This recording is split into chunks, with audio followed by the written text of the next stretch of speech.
I am slogging back from the front. My uncle, who trudges ahead of me, stops, turns, and waves me on.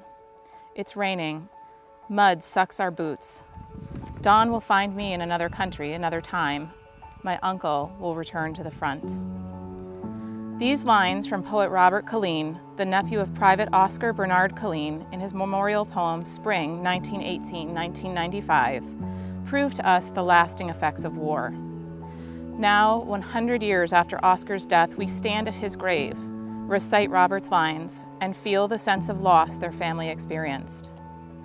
Robert survived his war, the Korean War, while Oscar remained on the front here at Wazan. Born in 1895, Oscar was the son of Swedish immigrants and had 8 siblings, some of whom were born in Sweden. They emigrated to America destined for Minnesota, but got to Massachusetts and stayed, building their life in the town of Orange as part of the Swedish-American community there. This town became part of their family's identity, and they live there still.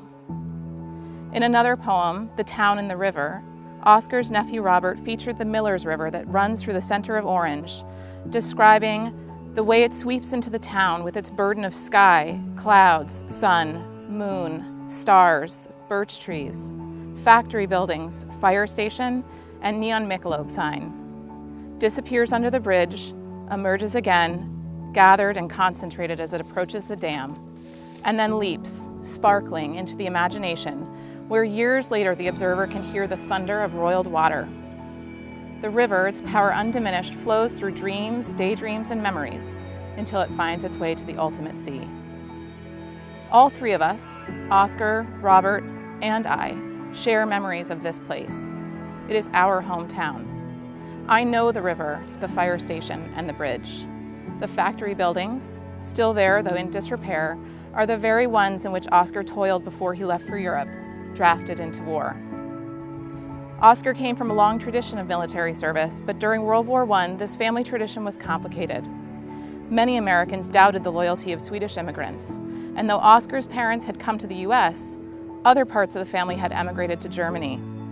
Oscar's cousin fought in the German army and gave his life for their cause, putting extra pressure on Oscar to prove his Americanness. When the draft notice came in June 1918, he reported for duty, sailing across the Atlantic in August.